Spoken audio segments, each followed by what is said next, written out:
Good evening. Let's try again.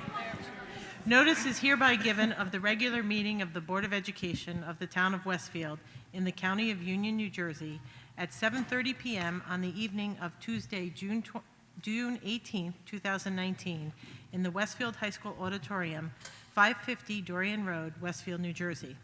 The purpose of the meeting is to transact the regular business of the board and to transact any other business to come properly before the board. This is to advise the general public and to instruct that it be recorded in the minutes that in compliance with Chapter 231 of Public Laws of 1975, entitled the Open Public Meetings Act, the Westfield School Board on Thursday, June 13, 2019, caused to be posted at the office of the Board of Education located at 302 Elm Street, Westfield, New Jersey, and delivered to the Westfield Leader, the Star Ledger, the Westfield Library, Town Clerk of Westfield, Tap Into Westfield, and Patch.com, a meeting notice setting forth the time, date, and location of the meeting. Dana, can we have a roll call? Michael Phelan. Here. Ken Diamond. Here. Brendan Galligan. Here. Robert Garrison. Here. Brian Morrissey. Here. Gretchen Oleg. Here. Tara Porto. Here. Peggy Astor. Here. Amy Rush. Here. Amy, would you like to lead us in a flag salute? Thank you. I pledge allegiance to the flag of the United States of America and to the republic for which it stands, one nation, under God, indivisible, with liberty and justice for all. Tonight is a special night, and we are honoring many of our students in theater, sports, academics. So I'm going to move myself over to the podium for this part of the meeting. So if you give me one moment.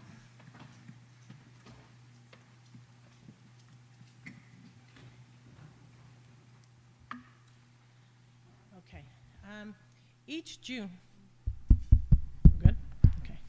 Each June, the Board of Education recognizes students for their extraordinary achievements in academics, athletics, and performing arts. Given our district's strong record in all of these categories, not surprisingly, we have a full house tonight, and thank you all for being here. I'd like to start by inviting Austin Chen to the podium. Is he here? Seeing him not come to the podium, I assume he's either running late or isn't here, but I'd like to recognize him nonetheless. He is a 2019 National Merit Scholar. Austin was among 2,500 students selected from approximately 15,000 finalists across the United States to achieve this national recognition. The National Merit Scholarship Program honors students who show exceptional academic ability and the potential for success in rigorous college studies. Congratulations, Austin, and we wish you the best in the next 4 years in your next endeavor.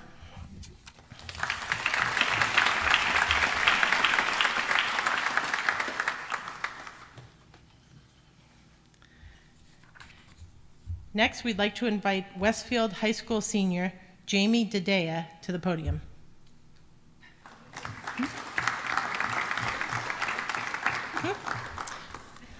Well, we'll honor her anyway. Jamie was named Union County Municipal Alliance Volunteer of the Year by the Local Advisory Committee on Alcoholism and Drug Abuse, or LACADA. Jamie is the president of Westfield High School Dream Team, which promotes positive decision-making and healthy choices through programs that provide alternatives to underage drinking and drug use. The LACADA Volunteer of the Year is recognized for exemplary service to the New Jersey Alliance to Prevent Alcoholism and Drug Abuse program, the largest network of community-based and anti-drug coalitions in the nation. Congratulations, Jamie.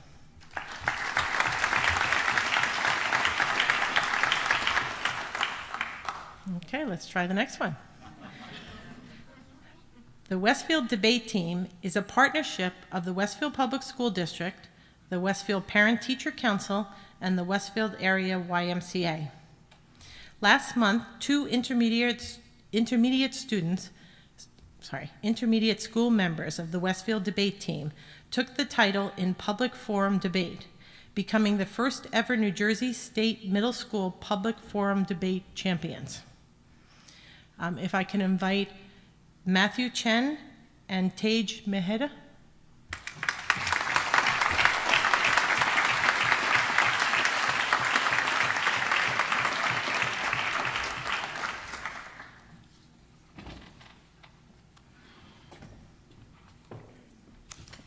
Matthew?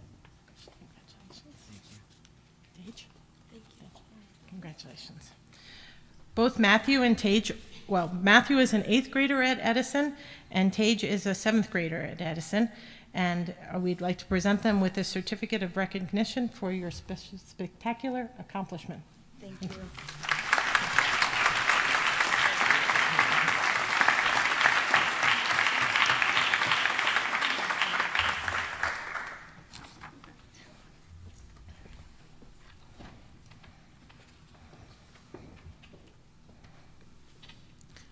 Okay, I'd like to talk a little bit about Westfield High School band members. I can only imagine the time and effort our talented student musicians put into perfecting their musical proficiency, and it shows.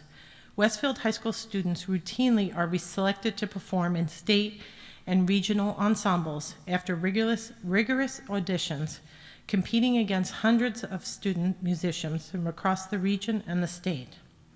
Tonight we honor members of the Westfield High School Band and Orchestra for their achievements in the 2018-19 school year. When I call your name, please come up to accept a certificate from Dr. Dolan and move on to the stage to await a photograph. First, Brooke Walden.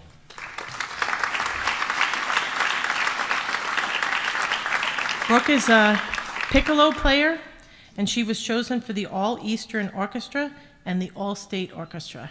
Congratulations, Brooke. Tia Lemberg.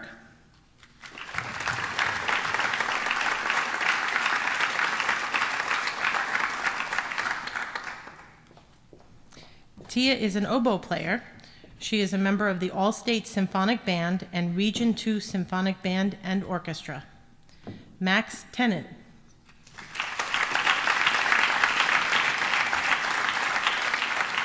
Max is a trumpet player, and he is a member of the All-State Symphonic Band and Region 2 Symphonic Band.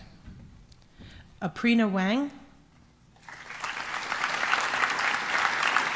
Aprina is not here with us this evening, but she plays the French horn, and she also is a member of the All-State Symphonic Band and the Region 2 Wind Ensemble and Orchestra. And Valerie Chang.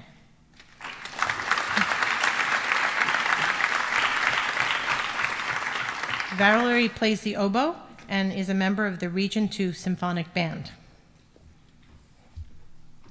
Are we taking a picture now or not with everybody? Okay, we're going to wait for everybody. Tia, Max, Aprina, and Valerie have also been selected to perform with the All-State Orchestra in November.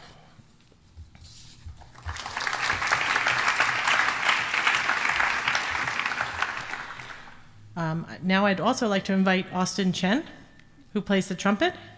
Seeing he's not here, he's a member of the Region 2 Symphonic Band. Duncan Cook. Duncan also is a trumpet player, and he is also a member of the Region 2 Symphonic Band. Connor Daly.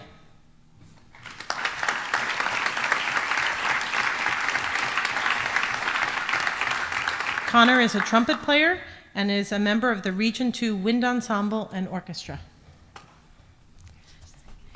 Ian Gerland.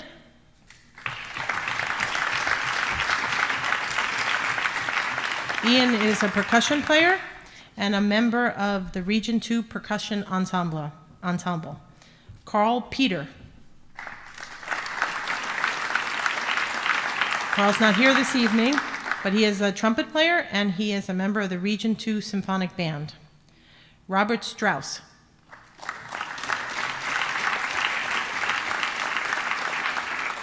Robert plays the piccolo and is a member of the Region 2 Symphonic Band. And last, Kaylee Zhao. I don't see her here this evening. She is a bassoon player and a member of the Region 2 Symphonic Band. Our band directors spend endless hours as well in support of their students. Chris Vitale could not join us this evening, but I welcome Trevor Sindorf to the podium to accept certificates and to say a few words.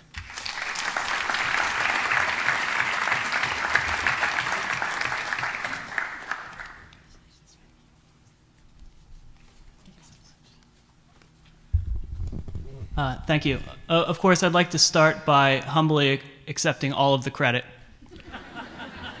No, I'm just kidding. I deserve none of the credit. These students work so incredibly hard. As was alluded to, this is the result of an audition. The audition lasts about 3 minutes, but I think what Mr. Vitale and I are most proud of is the work that they do every day to get to that level. And it shows in the way that they play and the way that they do most everything in their life. I think you'll recognize a lot of these faces as students who are national merit scholarship winners, who are receiving perfect scores in their SATs and their ACTs, that are distinguishing themselves in more than just music. And I don't know if it's a chicken or the egg situation, but my hope is that the lessons they're learning, studying their instrument, are transferring into other parts of their life. So we're incredibly proud of them, and we offer our congratulations to these fine students as well.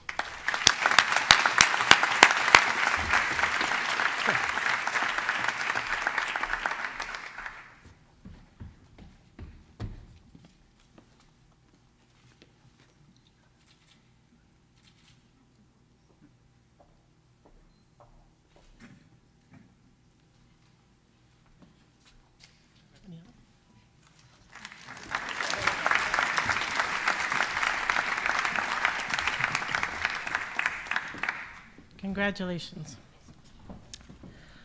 Now we're going to honor a group of drama students. To introduce the following group of students, I looked up a couple of quotes about acting, because I don't know much about it. Here are two that stood out to me. An American actor and acting teacher, Sanford Meisner, said that acting is behaving truthfully under an imaginary circumstance.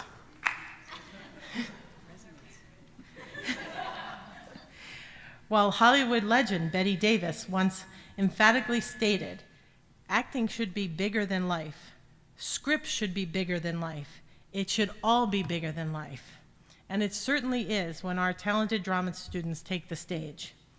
We honor here tonight winners of the prestigious Drama Awards. First, I'd like to recognize the winners from the Paper Mill Playhouse Rising Star Award for outstanding performance by a featured ensemble group. I will call up those members of the cast of our spring musical, Sweet Charity, who performed as the Dance Hall Girls. After receiving your certificate from Dr. Dolan, please proceed to the stage and remain there as I announce the rest of the award winners.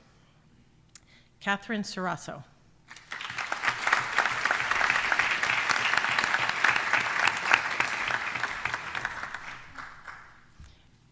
Emma Herber.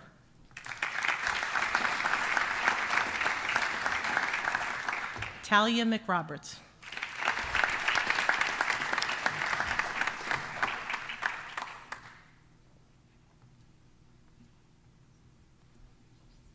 Abigail Painter.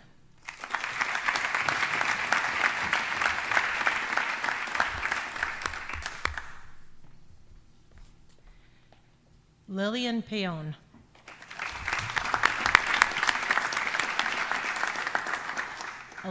Elizabeth Rosenberg.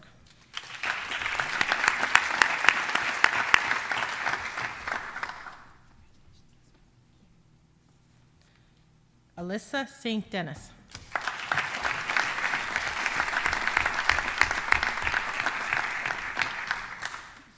Julia Salvato.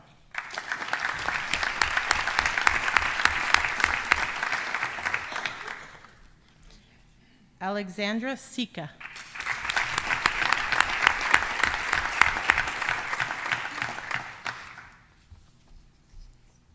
And Mackenzie Waddell.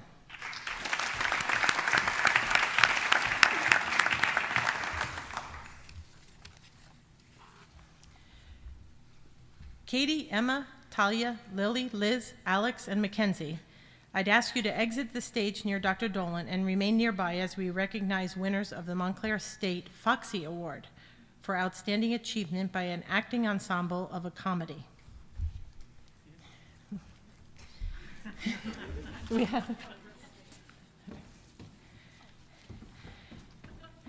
the fall production.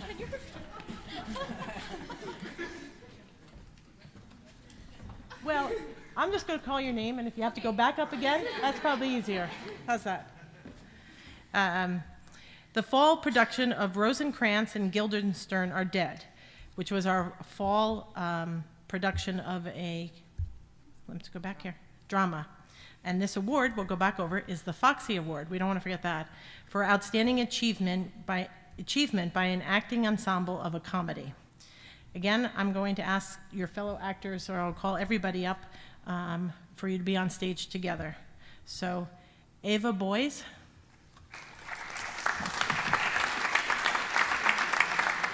Anthony Butera. Meredith Case. Catherine Sarasso.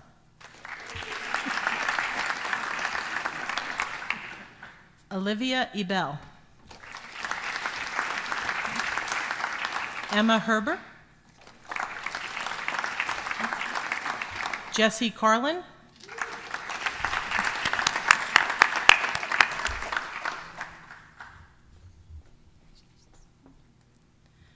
Noah Lipkin. Finn McGurn. Talia McRoberts.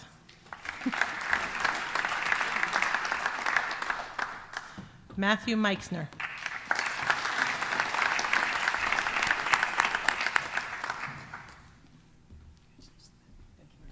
Vincent Mora. Aishik Palit. Lillian Payon. Gianni Pizzi.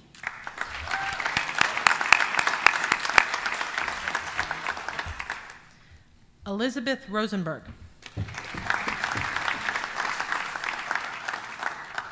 Sophia Rossetti. Remy Schendel.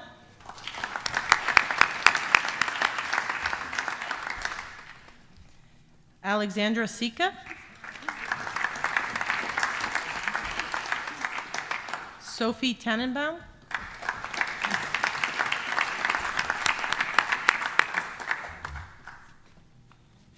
And Mackenzie Waddell.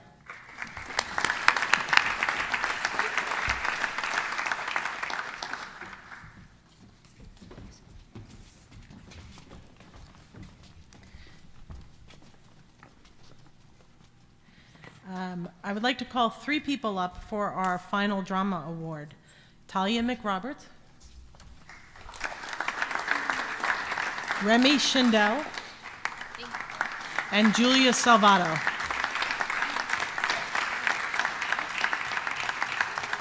They received an award from the Bucks County Playhouse Student Theater Festival.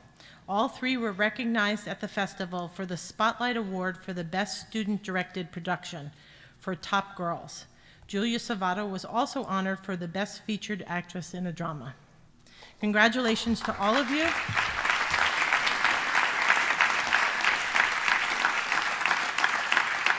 And I know that all of our drama students have the benefit of working with the amazing Dan Devlin. So Dan, I'd like to recognize you also and see if you'd like to say a couple words about your actors and actresses.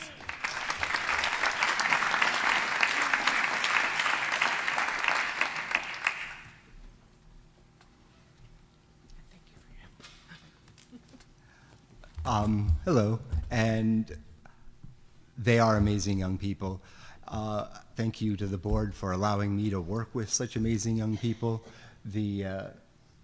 One of the things that I loved about the awards they received this year was each one of them was for the ensemble work of so many students, and that's a tribute to them, both in the musical, in the fall play, and then again at Bucks County. And in addition to people who did not win, several people up here also were nominated for Best Actress in the fall play, Julia and Abby.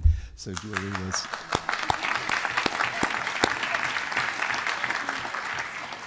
And as Trevor said, the amount of work that these students do in class, in preparation for auditions, during rehearsal is really extraordinary.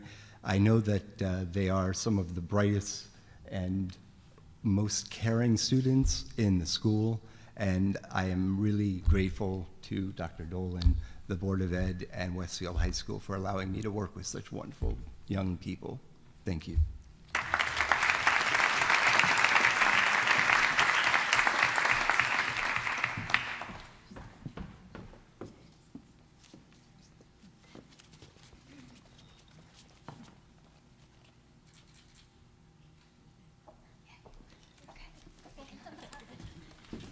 Thank you to all of the actors and actresses. The shows are truly amazing. If you've never had the opportunity to attend one of the high school drama, comedies, and musicals, really take some time out of your busy schedule.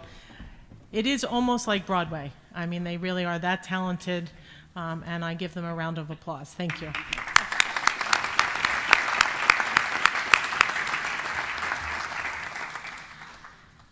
Okay, now we're going to turn to some of our athletes, our spring athletes.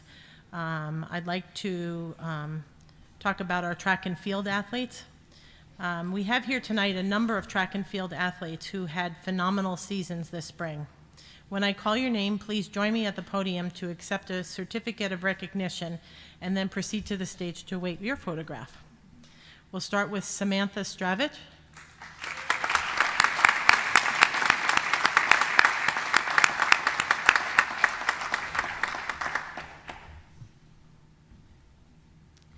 Samantha placed first in the Union County Championship and second in the North 2 Group 4 sectionals in both discus and javelin.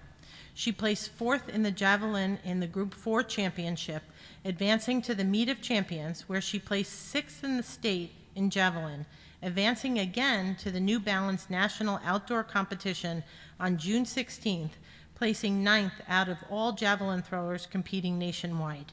She also was first team Union County in the discus. Congratulations, Samantha.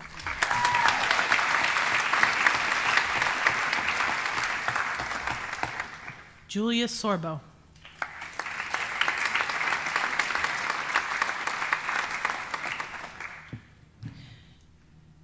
Julia placed second in both the Union County Conference Championship and the North 2 Group 4 sectionals in the 400-meter hurdles. She placed eighth in the Group 4 Championship, again for the 400-meter hurdles, advancing to the Meet of Champions, where she placed 10th in the state and qualified for the New Balance Nationals. She went on to compete at the New Balance Outdoor Nationals in the championships race, where she finished 34th overall. She was also first team All-Union County in the 400 hurdles and third team All-Union County in the 4x400 relay. Congratulations, Julia.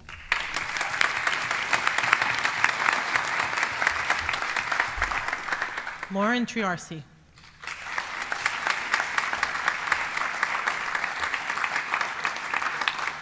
Lauren placed first in the North 2 Group 4 sectionals in the 100-meter hurdles.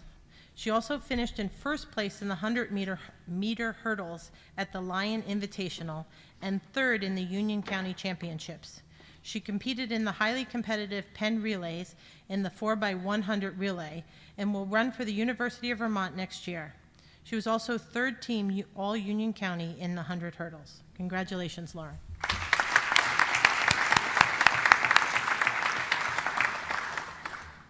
Catherine Hamilton.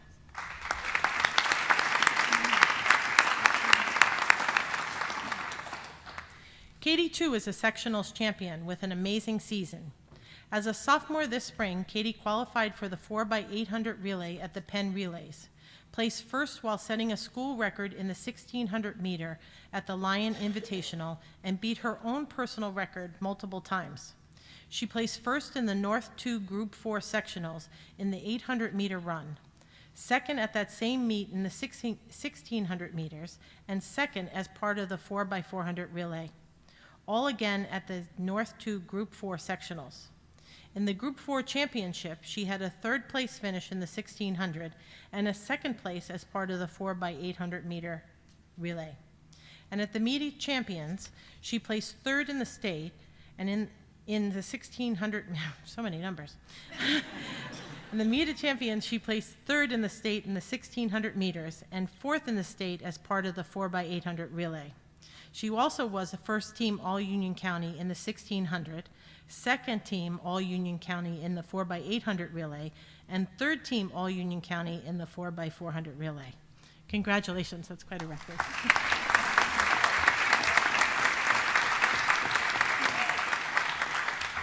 Along with our star track and field athletes, tonight we also honor our coaches for their unrelenting support of our young athletes. Coaches Joe Berardi, John Preston, Sam Heyman, Karen Helwig, and Eric Anderson. We'd like you to come to the podium and accept the recognition. And if you have a couple words you'd like to say.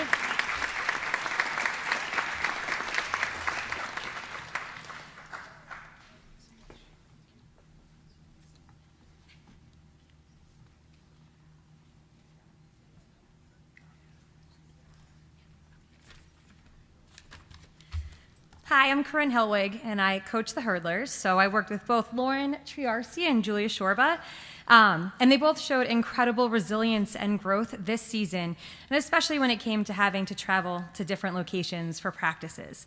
Perhaps moving those incredibly heavy and unwieldy Springfield hurdles really increased their strength for all of their upcoming races.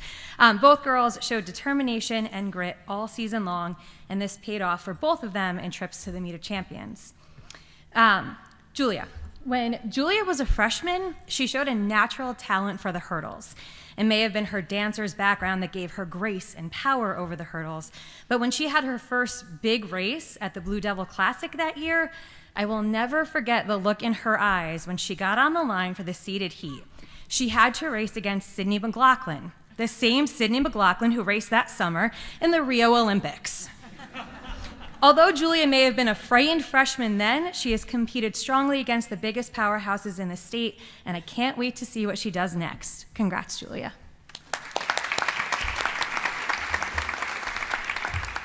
And when Lauren Triarci was a freshman, she did not have Julia's natural grace over the hurdles. She was so gangly that we took to calling her Gumby, and all of the coaches were surprised that one, she could get over the high hurdles, and two, she wasn't that bad at it. Lauren was determined to make a mark for the hurdle squad and worked tirelessly to build a competitive shuttle hurdle team while pushing her teammates and herself to be the best athletes that they could be. Lauren wouldn't quit until she broke 15 seconds in the 100 high hurdles, and she was also rewarded with a trip to the Meet of Champions in both the winter and the spring. Congrats, Lauren, on a successful 4 years with the Devils.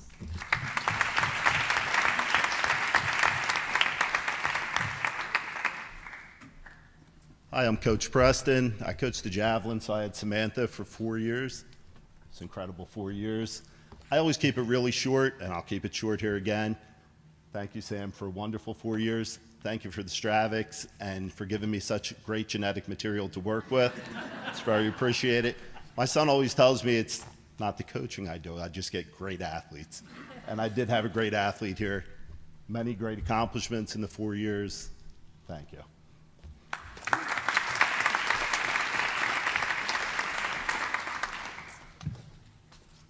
Hi guys, good evening. I'm Coach Joe Berardi. First off, I just want to thank members of the Board of Education and Dr. Dolan for giving us time to kind of recognize these girls and the girls track and field program tonight. I just want to say a couple things about this extraordinary group of young ladies kind of standing up here behind me. As head coach, I've kind of wanted this program to honor what's important to me, my faith in my staff, and these young ladies through both success and failure this season. That's been really important to me. And dealing with a lot of the adversity these girls kind of went through with not having a track and having to travel this season, I think they used a tough situation to kind of strengthen their character and resolve. They came together as a group for one of the most successful seasons in program history. They were a joy to coach. I mean, they really worked. Anything we said, it was yes, coach. and they got after it. We've had Corinne up here to talk about Lauren and Julia. Coach Preston talked about Sam. So I guess that just leaves Katie. And what a joy she is to coach. She represents everything in this program, everything we stand for. Humility, passion, unity, respect. She's going to be a captain next year in only her junior season, and we're very excited and fortunate to have a leader like this within our program. One of the themes all season was compete. We always talked about just competing, going out there and doing your best. They've had this incredible opportunity before them to go out there, compete against the best New Jersey has to offer. And I was thinking to myself, like, you know what, that's fun. It should be fun. You use these people to kind of push yourself to achieve your goals. Enjoy that. Sure, it's pressure, it's nerve-wracking, it's stressful. I'm sure they can all attest to that. But I think it's all required elements to grow as athletes and as young ladies, as eventually they kind of go and they leave us and they go out into the real world. You ladies have handled it. You've handled it great all season. I'm proud of you guys. You've persevered through a lot of challenges. And, I think these challenges have made you better because of everything you went through. So I appreciate that. And thank you for your support, and I can't wait for next year. Thanks, guys.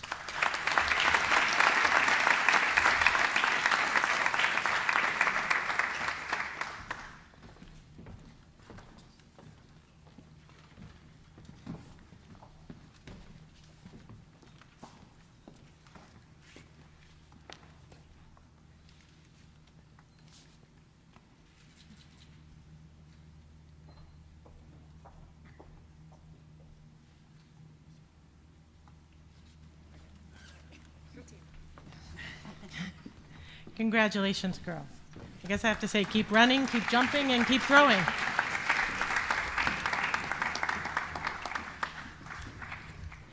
We're going to move on to some more of our athletes, our Westfield High School golf team. Our boys golf team ended their season in a dramatic fashion, winning the North 2 Group 4 sectional tournament by 1 stroke over rival Watchung Hills. The weather, I'm told, was challenging, cold and wet for most of the day. However, our boys persevered and advanced to the Tournament of Champions for the first time since 2008, where they placed 3rd in the NJSIAA Public Group 4. We congratulate our golfers on their dedication to the sport and to each other. When I call your name, please come forward to receive a certificate of recognition. Senior George Snell.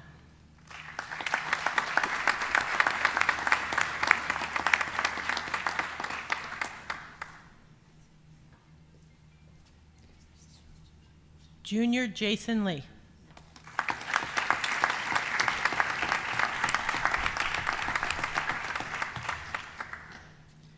Sophomore Colin Summers.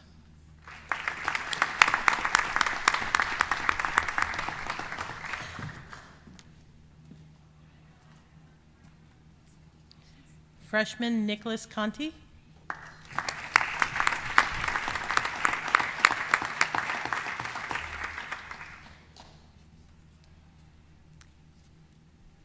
And freshman Thomas Smith.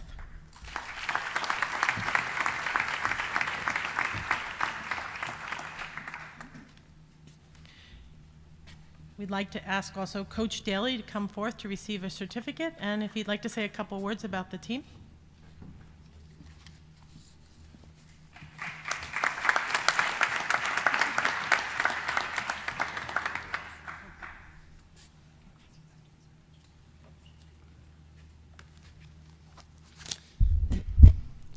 Good evening, everyone. My name is Ryan Daly.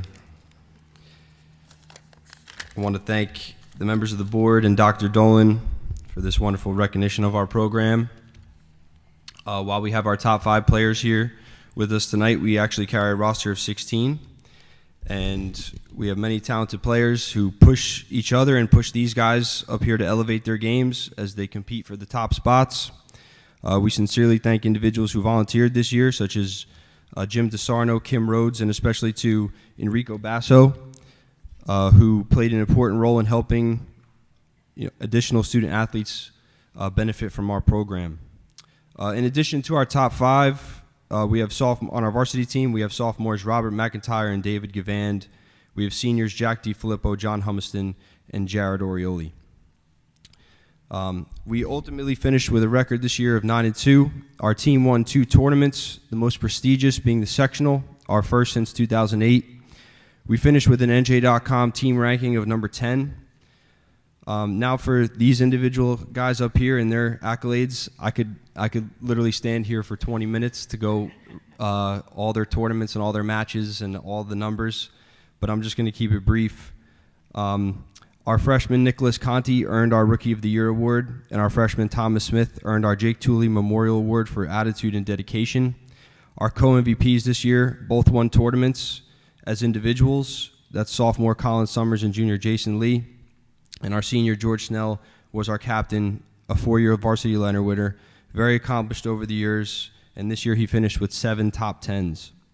We host an invitational tournament at Echo Lake every year called the Blue Devil, which features 14 of the best golf teams in the state.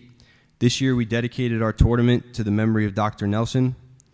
We all put little flag banners on our bags, and we put a flag in the first tee in his honor. The values of our program are hard work, positive mindset, integrity, respect, and humility.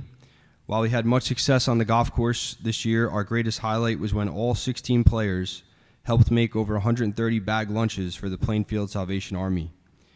It is a wonderful privilege to play competitive golf at some of the nicest courses around. Our program will continue to encourage community service as a way of showing appreciation for these opportunities. We thank you all, and we look forward to next season.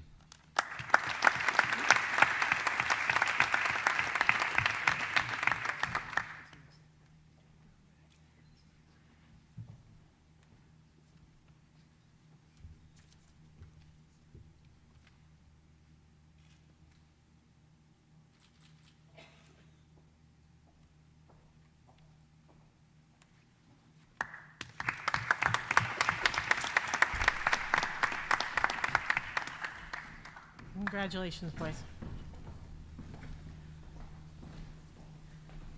We'd also like to recognize our boys tennis team.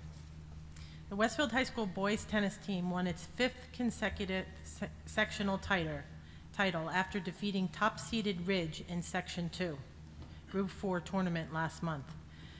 Co-captain Matthew Sue was quoted in a local article at the time saying, "While winning 5 in a row is great for the program, this year's win was particularly rewarding because the team faced its toughest opponents in a sectional final." I'm sure Coach Kapner will elaborate, but first, I now invite our boys tennis players to receive a certificate of recognition, beginning with our seniors. When I call your name, please come up and receive your certificate and proceed to the stage. Matthew Bartok.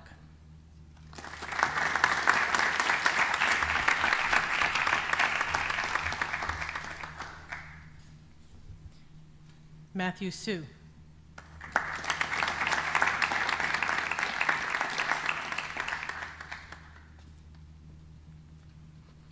Jai Sharma.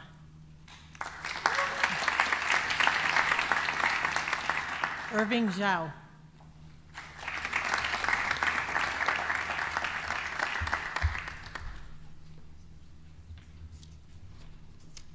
Now our juniors. Nicholas Forno.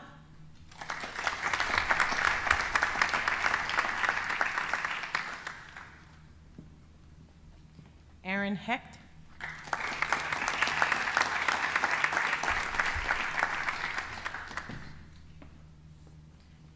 Brad Hornbeck.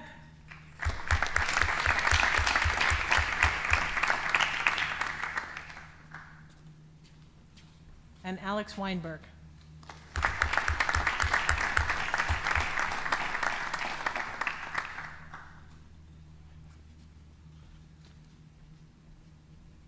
And our sophomores, Benjamin Garceau,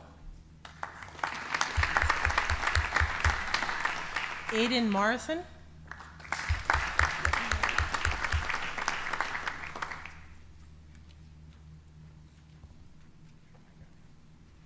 and Sebastian Rowe.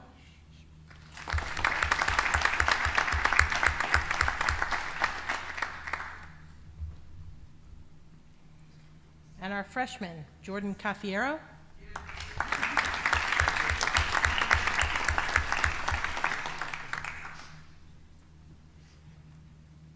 And Adam Contract.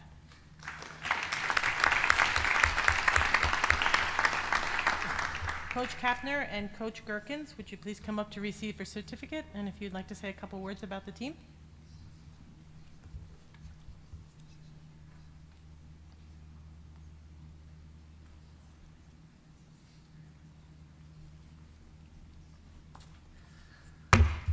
Board of Education, thank you so much. To the whole Westfield community, thank you for producing such amazing young people year in and year out.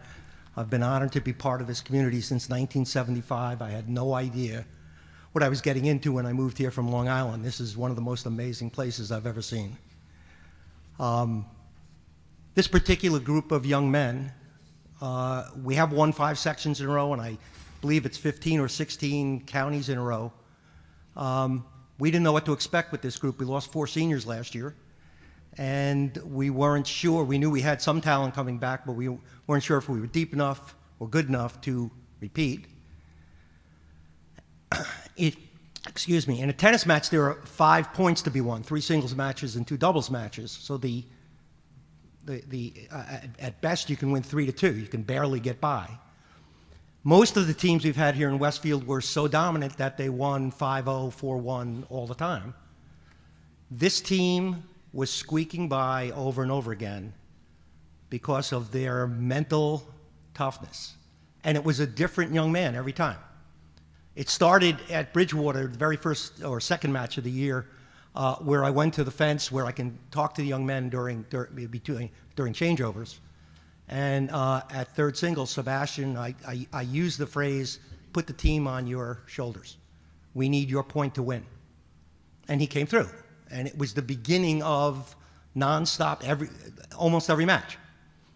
We won more matches 3-2 this year than not only any other season. I've been coaching the tennis team for 29 years, but the last 4 seasons, all of which were sectional champions, combine those 3-2 wins, and it's only half of the 3-2 wins that these young men had. And it constantly came down to somebody having to come back. Matt Bartok at first singles against Summit. Matt Sue in the sectional semifinals against J.P. Stevens. First doubles rarely was in that position because they were the one team that won all the time easily. And second doubles, who was constantly in that position, including in the county finals when they were down 3-0 in the third set and had to win for us to win the sectional county championship. And not for the last time, first time or last time, even though I knew we were working hard, I was convinced it was just not going to happen today. And from down 3-love to winning 7-5 and giving us the county championship. Right through to the last match of the sectional championship, not the last match of the year, where Ridge just had 2 amazingly talented young men at the top of their lineup. And again, I was convinced it just wasn't going to be. And then third singles and second doubles once again came through late in the match, and we squeaked another one out. Just mental toughness, mental fortitude, and a desire to continue the success not only of the tennis program, but of the Westfield athletic program from decades before. They knew the history of this place, and they wanted to continue it and be part of it, and they did. So thank you to everyone in this auditorium. Thank you to everyone in this town. Again, this is an amazing place. Gentlemen, thank you for a great season.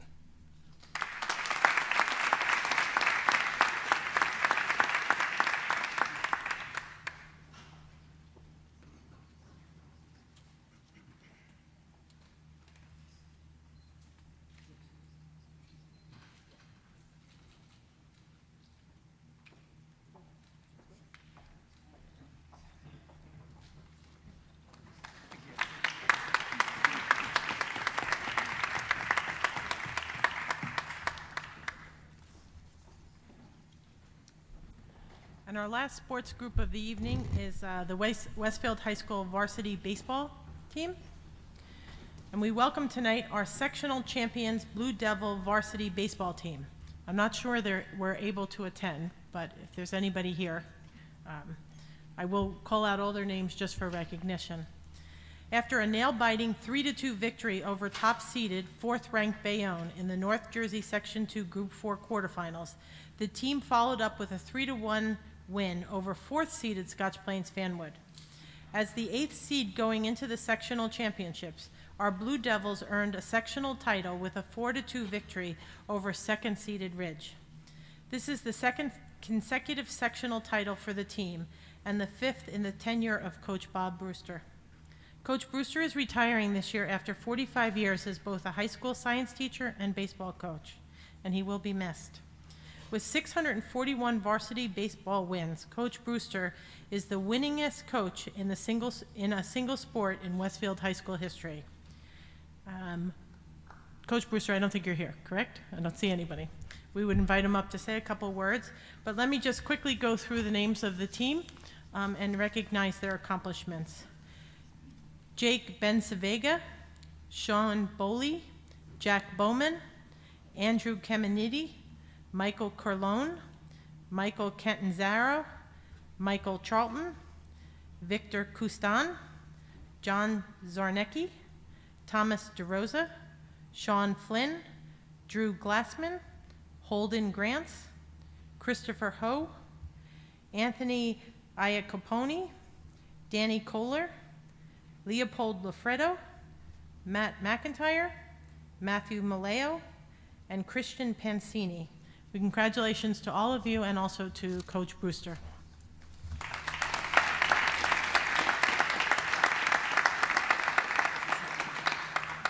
I just wanted to go quickly back to some of our first awards. I think I see one of them in the back. So I'd like to bring Jamie Dadea to the podium. And as you remember, Jamie was named Union County Municipal Alliance Volunteer of the Year.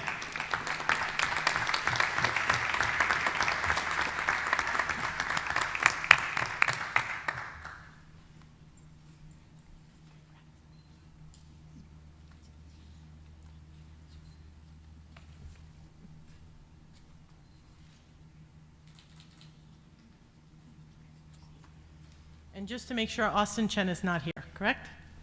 Okay, we're going to go on to the next part of our meeting. Thank you, everybody, and congratulations to all of our athletes, drama, orchestra, academics, and so forth.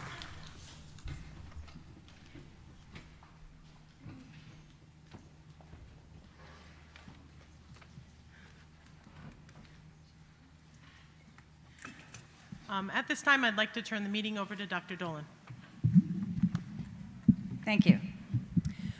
For those of you who don't always attend our meetings, the last meeting of the year always is one that we enjoy because we do have the opportunity to recognize so many students and their advisors or coaches.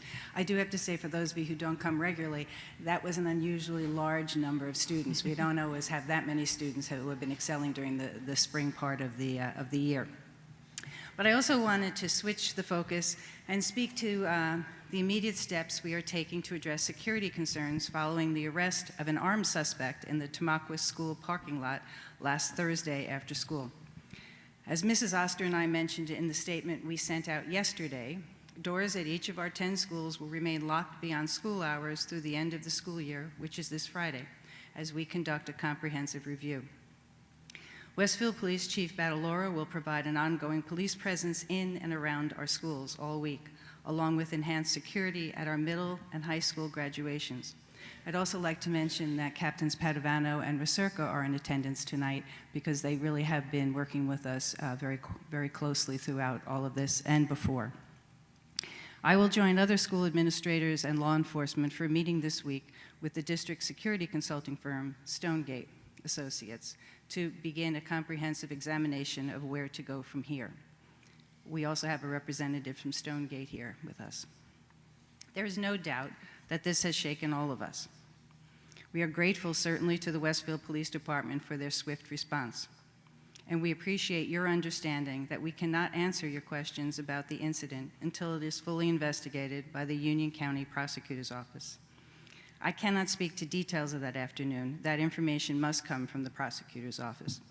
What I can promise is that we continue to review our security measures, reinforce security protocols with staff, and work towards a solution that keeps our school community safe while preserving the many wonderful concerts, events, and extracurricular programs offered in the Westfield Public Schools.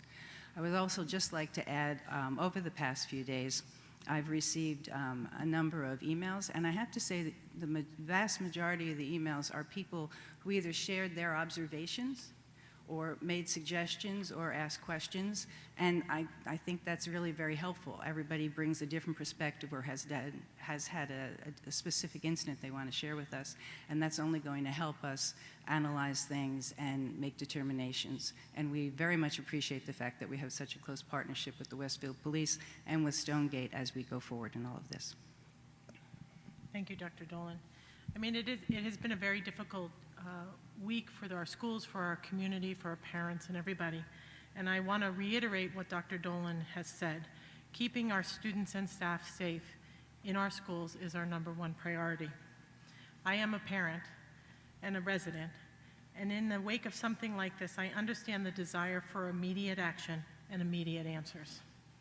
The administration has moved quickly to address initial security concerns and to begin to review the security protocols going forward. As for immediate answers with any investigation, it takes time. We don't know all of the details and couldn't comment on all of them. We need to let the Union County Prosecutor's Office do its job while we focus on what the school district should and can do to guard against this in the future. I'm going to open up at this point in time the mic. If I can't answer a lot of questions, but I'm opening up the mic if anybody would like to come forward and present your comments and concerns and ideas and so forth. I'm sorry, you might have some board members who want to speak. Okay. No, I was just going to say you have to make a motion to go out of regular order so that you can take comments off of that aren't on the agenda first. Okay, I make a motion to take. I second. Okay, thank you, Rob. All in favor? So if you'd like to come forth and state your name and address, and if you'd like to make any comments or, as I said, if there's something we can answer, we do have the two police officers here. So.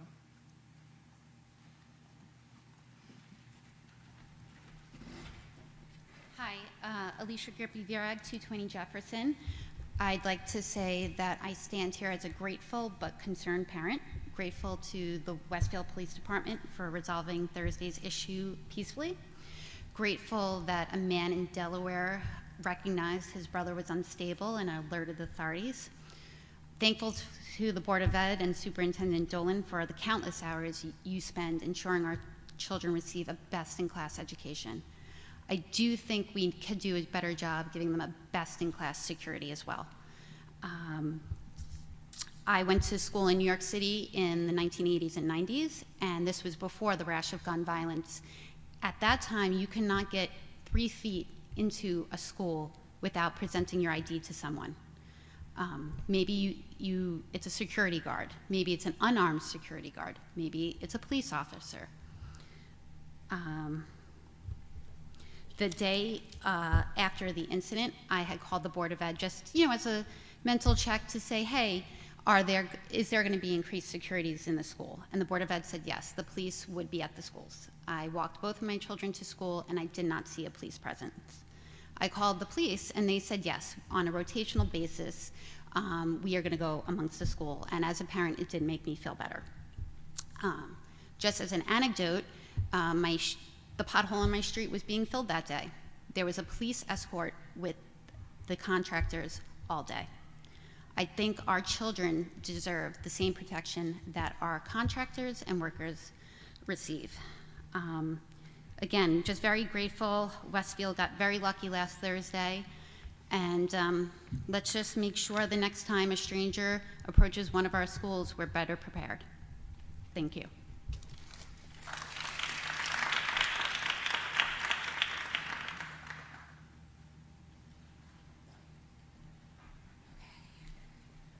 Hi, I'm Kathy Murphy. I'm at 312 Jefferson Avenue.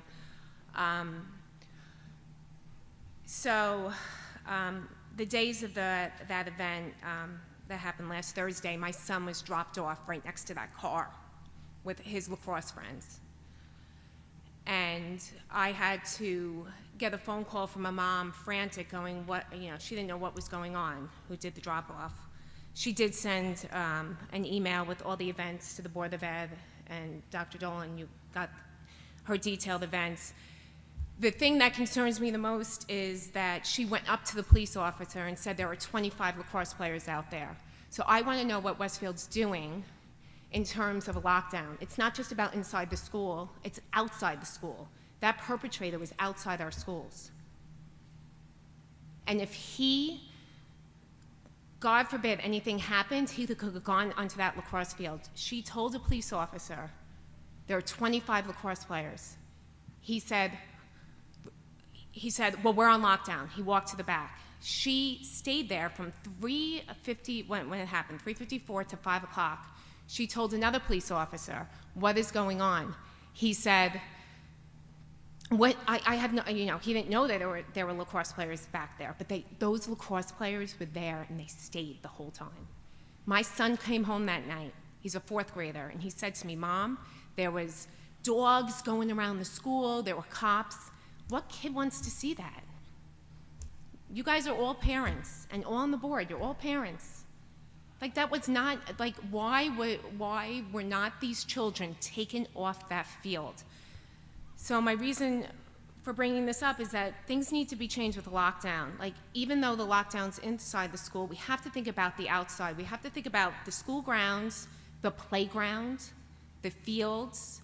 There has to be a perimeter where we get these kids out of the way from, if there's anything. I mean, none of us knew it was a gunman. I thought it was a stolen car, to be honest. When that mom called me, I said, oh, it's probably a stolen car. Some guy from Newark stole a car. And, I did pick up at 5:30. I had to go on the side street.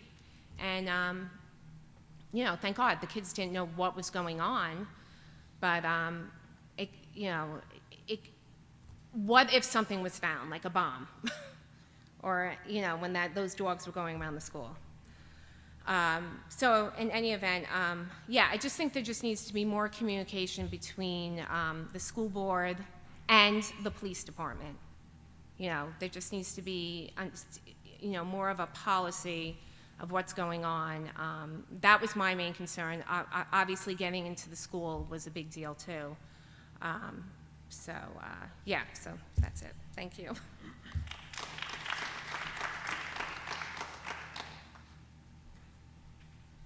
Good evening, thank you. Tom Haynes, 870 New England Drive. I have a 1st grader in Tamaqua Elementary, and I have 2 on the way. And I definitely agree with the past 2 comments. I think when you go through the analysis of what's happened and what could be better. You've done a very good job, Dr. Dolan, in the last few days of articulating going forward. Security is going to be hopefully changed forever after hours within the school district. I echo the comments you heard earlier. In the 1980s and 90s in suburban Philadelphia, I saw my Catholic grade school actually have shut down most of the hallways and corridors so smaller activities such as scouts or community activities could occur. And my son, as a 7-year-old, always says, well, couldn't a bad guy hide in the closet at night?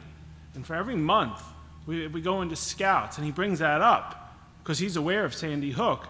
And what do we explain now that this is actually a reality? So I'm aware that within the school districts, there's different policies. Within the school district, there's different policies at different schools for how to handle evening check-ins and so forth. That should be consistent and pretty harsh. In terms of communication, Mayor Brindle's done a really good job over the last year of instilling text alerts for robberies in the neighborhood, unlocked cars. But the irony is there was no text alert sent to the 4th Ward, the whole town for this lockdown. We really care about unlocked car getting taken, but yet children in the whole community could be killed. Or even worse, during a lockdown, parents didn't even know their child was in lockdown. There's parents in my child's class, they were in the aftercare or the homework club, and they have their emails were communicating there was a lockdown. But many of the parents live in New York City. Due to Dodd-Frank, U.S. securities law regulations, Parents are not allowed to check their personal emails at their workstation. The only way that a parent can find out is probably from a text. And they are allowed under Dodd-Frank laws, if they're in the financial service industry, to pull aside and read that text. Unfortunately, they didn't have that. So it's really scary to have that situation. I also think, in terms of communication, Dr. Dolan, you could have done a little better, I think, on Thursday evening and Friday morning, in terms of giving a game plan for what parents could tell their younger children. My first grader, we decided we had a discussion that night before, my wife and I, and made the decision to tell him the next morning on what actually happened. As he's aware of Sandy Hook, as I said earlier, and I think it would have been best if there could have been a conference call. Some children have special needs, some ADHD, they have autism, children have learning disabilities, some have to go to a psychologist or a therapist, and you to not be able to tell them what would be said the next morning actually just add more angst for those children to walk into school. I think a consistent message from parents would have helped the process. And for Principal Dokes to say the boys and girls had a great day, I've actually heard some children didn't have a great day. My son was able to be resilient through the process, but those parents, I'm really representing the parents at Tamaqua Elementary and all the community, that I think that would have helped going forward. So when there is a situation, be it an extreme death, be it a burglary or what we had, that would have helped the process. I'm getting ahead of myself in the last point, but I think unfortunately it's the one that's most severe to me. You will decide, and the police will decide, ultimately, well, the courts will, what will happen to Mr. Wilkie. And you will make the decision what happens to the teacher if she stays in Tamaqua Elementary in the school district. And I don't know if she's innocent or guilty. I think I can probably make a statement Mr. Wilkie's guilty. That the courts will ultimately make that decision. But I want to have on the record, if Mr. Wilkie and when Mr. Wilkie gets out of prison, he only might do 2 years, 3 years. I don't think this is a life sentence. If that teacher, I don't even know her name, if that teacher is still in the school district teaching at a school, that's a major risk for those students in the whole school. Not to be far-fetched, but we've all seen Halloween Friday the 13th, and Mike Myers appears again. But if in the event he ever gets out of prison, we cannot have that teacher in the school. Now, she ultimately deserves her job. She's innocent, so maybe she has to be in an administration.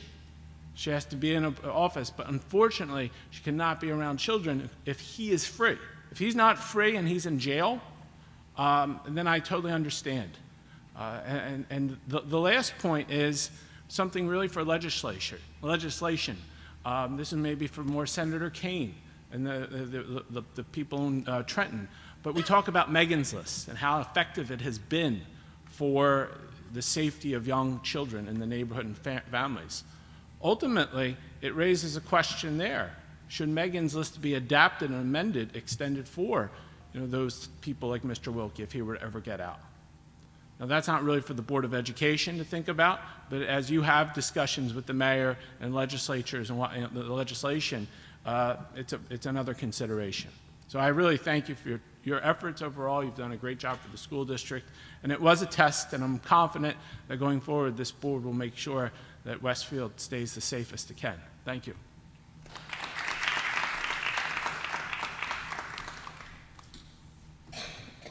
Hi, my name is Faye Bowie. I'm a Tamaqua mom. I wanted to piggyback off of what Kathy was saying about keeping the kids safe outside. I know someone who walked out of the building with her 7-year-old first grader and saw the police take the man down. She saw the bulletproof vest. So the lockdown didn't happen in the way that we were told after the fact, because they were told about the lockdown after the fact. I know that it was very traumatizing for her first grader to experience that. And I think my understanding is that they say lockdown 3 times, and that's how the teachers know.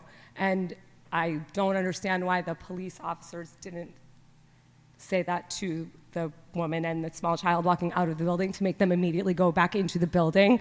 In that situation, clearly anyone could have fired one of the many weapons that we all know were there at the time with both the officers and the man in question, which makes me really want to emphasize the importance of keeping the children safe as they're getting into the building. There's kids playing outside, mostly unattended. After school, we have multiple activities, and I'm especially concerned. I understand what you're saying, Peggy, about we want things to happen like 5 minutes after, but we have a lot of stuff coming up this week. At Tamaulipas alone, we have the Color Run. How do we feel safe? How do we make our kids who know what's happening feel safe, or the kids who my children don't know? They're convinced that someone stole a car, actually, and I'm not telling them any different, but there are other friends do know. And when they start talking about that and they're amped up and there isn't a police officer, like there wasn't one at the door tonight when we were coming in, I think that that's going to make them feel uncomfortable and their parents feel uncomfortable. And I know you can't make a policy right now, but we do have, all the schools have stuff happening this week. And for Girl Scouts, for example, we meet at the school in the summer. So when are you going to have a protocol? When are we going to know what to do? How do we keep our kids believing what we're saying, that they're safe, when we don't have a concrete answer? One in particular being, at Tamaulipas, the doors were unlocked. We know that. The doors were unlocked. They're unlocked every day after school. I could walk in and get my son from homework club. The girls could walk into our Girl Scout meetings. Anyone off the street could do it. Who's in charge, right? So if we're open until 4 o'clock or 5 o'clock or 6 o'clock, who's the administrator in charge? Who gets the call from the police and says, lockdown, lockdown, lockdown, and we know what to do? I was a teacher during 9/11. That was before we did lockdowns. We had a lockdown. We intuitively knew what to do. We didn't do it well because we didn't know, but we knew what to do because someone said, lock yourself in your classroom, turn your back so the kids can't see anything because we don't know what's going on. So we don't have that, and we need that immediately, so that before you have a protocol and a plan, we need to know something, because life isn't stopping while we're all just trying to figure something out. And I think we really have to think globally about in the building, outside of the building, before school, after school, weekends, because we do have a lot to offer in this town, and if we want to keep all those things and keep them safe, we need big plans with tiered people in charge, because I don't know when Mr. Dulks was supposed to stay there until I don't know what contractually the time was, and let's say it was supposed to be X time and he had X family emergency. Who's number 2? Who's number 3? And we need a multi-tiered plan to keep them safer, because I think we just got lucky this time. Thank you.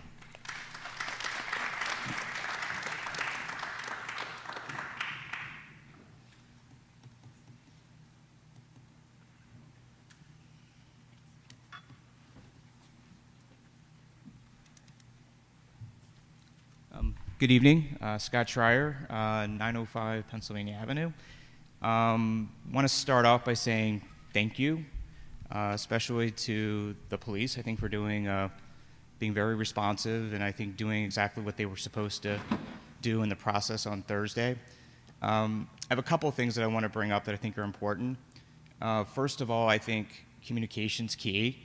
I think what I've been keep hearing from many in the community and myself is that people felt like they were in the dark about what was going on. I know there were some communications that went out, but I was very nervous sending my daughter to school. I have one at Tamaulipas, and I have one at Lincoln, so I think I'm reiterating what several other people said here, that I think it's really important that we do a good job at communicating what's happened as much as we can, protocol, changes, things like that.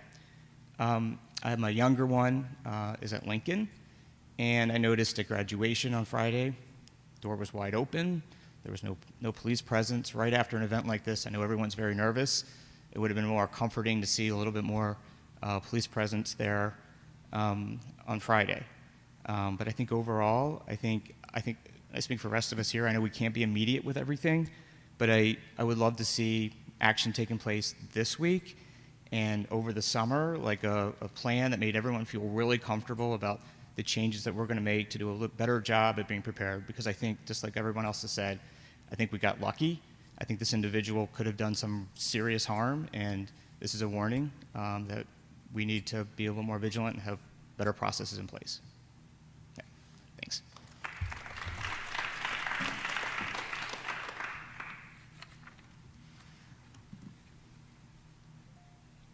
Good evening. My name is Aisha Qualis. My address is 312 Livingston Street. I am a lifelong resident of Westfield. I went to Tamaqua. My daughter graduated from Tamaqua last year from the 5th grade. So I am aware of the doors being open at different times of the day.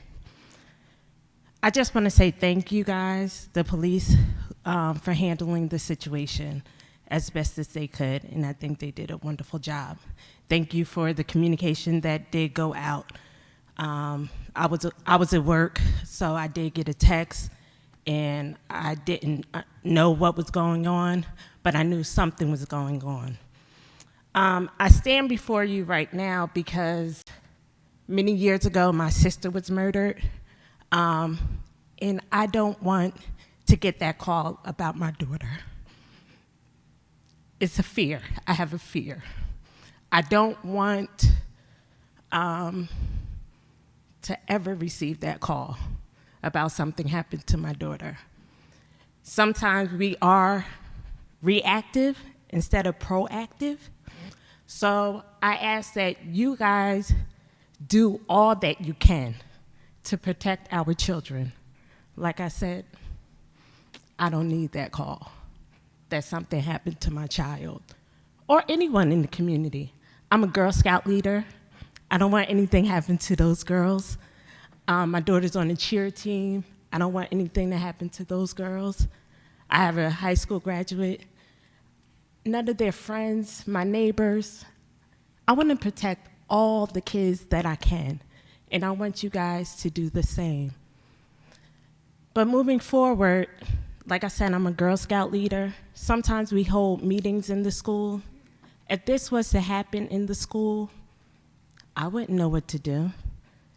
If there's something, when you guys do implement policy, if there's somehow that you could communicate with those who are going to be in the schools after school to let them know the protocols, like what will happen if there is a lockdown, there is a fire, where we should take the children, like another parent mentioned, who is the go-to person in that school at any given time, so that we are aware. There are a lot of parent volunteers. You know, Westfield thrives on parent volunteers. That's why I love this community. So we all should know the procedures as we are in the schools quite often. Maybe we can have a community meeting sometime during the summer, just so that, you know, everyone is aware, those volunteers and parents. That's all I have to say. So thank you, and I look forward to whatever plan that you guys come up with. Thank you.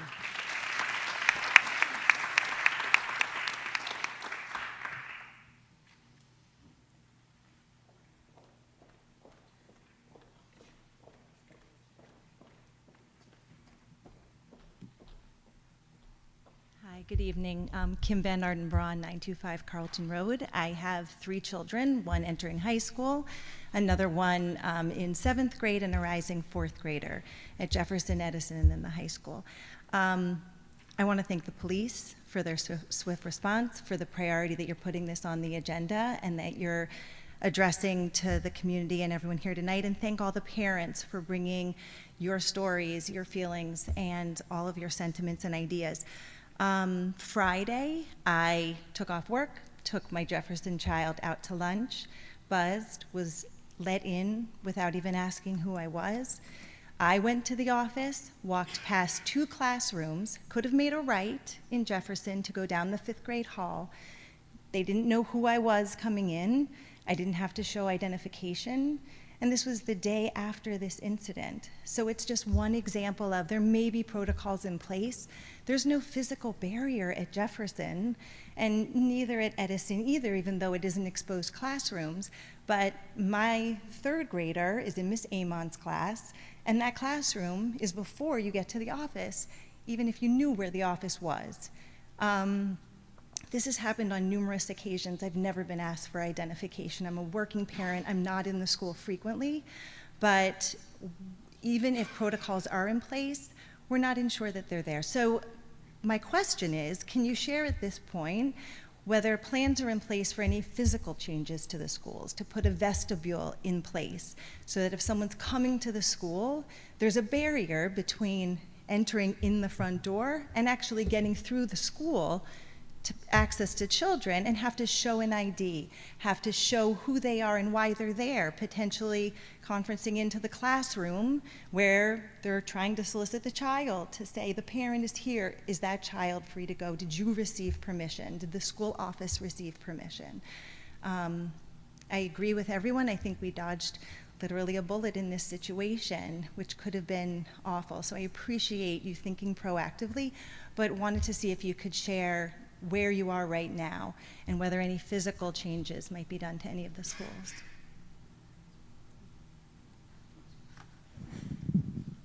So we did look at putting doors, second set of doors on all of the schools. We looked at that a number of years ago. We talked to our consultants from Stonegate Associates about it. Their recommendation was that we should target harden the doors that are there now and keep people out, that letting them in that first door was what we wanted to stop.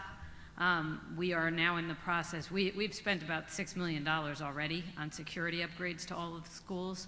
We are this summer replacing doors at all of the middle schools and the high school, well, 2 middle schools and the high school, and those doors will be hooked up to our security system. So when a lockdown is triggered through the system, which is that clock up there, when it's triggered through that, all of the doors will automatically lock in all of the classrooms as well as the multi-purpose rooms.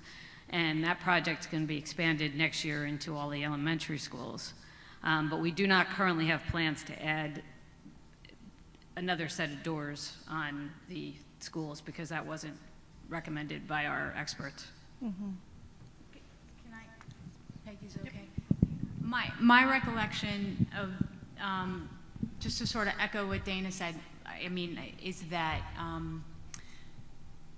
that it was a matter of prioritizing resources, and that when we have spent $6 million, and that there was sort of a, if money was endless, that would have been a part of the plan. I remember especially talking about Jefferson because my kids also went to Jefferson, so I'm intimately aware with that sort of alcove, and that it was a matter of, you know, this is what we have, and where should we spend it? And that was, according to our security contractors, not the first priority. Does that mean it's not something that we need to revisit? Does it mean it's not something that, you know, as we have resources moving forward that we won't consider? But that was the conversation, that my recollection from about 3 years ago. Correct. And there's also cameras, several cameras outside so that the staff in the office can see clearly who's outside, whether you're or not you are have something inappropriate in your hand or there's somebody behind you. They also have cameras in the building so they can see you where you're going. So they would see if you didn't walk directly to the office. The office staff can see that and are supposed to investigate. Right. And have been trained to investigate if you don't go directly to the main office. I've never been stopped, and on 2 occasions I walked right past the office and no one came looking for me. There are limited people in the office, but at Jefferson in particular, I don't know intimately the other schools. Those entry, the 5th grade hall and the classrooms right there, they're sitting ducks. A camera's only as good as the person watching it if they're watching it. But you can't make someone walk to the office, which is a good fair distance from those doors. So I really hope that the consulting firm and that the board will re-engage in that conversation. All of our children are equally as important, whether a high school or a middle school or an elementary school student. So in terms of priority, we have a lot of conversations, and I've been to numerous board meetings about sports fields and billions of dollars going into those types of activities. And not to say that they aren't important, because to many they are, but our children's safety, I feel, is tantamount. So I'm hopeful that those conversations will be reinvigorated, particularly given this current climate. Thank you. If it's possible, I'd like to just stop and summarize a little bit of what has been said, and something that I want to have a conversation with Dr. Dolan about. I think there are two things here. There is security during the school day and security after the school, after school lets out. And I think that we do have to sit down and look at both of those things and decide, protocol for both of those situations. And also based off of, I'm sorry, I can't catch everybody's name that quickly, but each school is different. So I also think that we as a board, Dr. Dolan and her staff, have to look at each school and how you enter that school, because how you enter Jefferson isn't the way that you enter Wilson, isn't the way that you enter the high school. So I'm hearing what you guys are saying, and that's how I'm summarizing at this point in time before school, during school hours, after school hours, and also looking on a school-by-school basis to ensure that we have the right protocols going forward. So we can continue. I just wanted to let you know that I am hearing what you guys are saying. And thank you for that. My name is Christy Trapani. I live at 237 Delaware. What I want to say, I appreciate the comments that you made about looking at infrastructure and what sorts of investments you want to make in buildings to make sure that each is secure. I want to make sure that I understand a point that you just made. Can you tell, either given the consultancy, who I assume is this gentleman here, how often you're working with them, and the last time we had a comprehensive audit of our security that's in place at each school? How often does that happen? So we work very closely with Stonegate. They, I would say last school year, they went to every single building and did a comprehensive review of every single building and made recommendations. They also are in the district at least once a month training staff. That's all of the staff at every school. Then we have had them come into special trainings for administrators last summer, as well as, I believe, a few times during the year we had special training on different topics with administrators. And they do update our plan. We have a very comprehensive emergency management plan that gets updated every year. How often do we do audits of compliance? Because one of the troubling things that I'm hearing is we have a plan for what happens when a lockdown occurs, but it doesn't sound to me from listening to other parents that we necessarily have compliance to a policy on what happens on an everyday basis if it exists.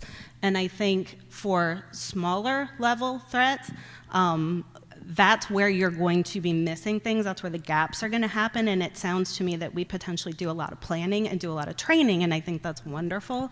But I'm not sure if we're grading ourselves on how well we're listening to that training, and how well we're responding to potentially lower level threats.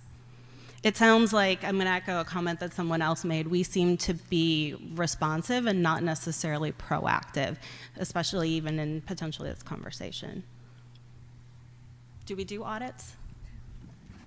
Not formal audits, but every time an administrator in this district goes to a school, they're doing an audit, as well as the supervisor of buildings and grounds and any other staff member who's going in and out of buildings.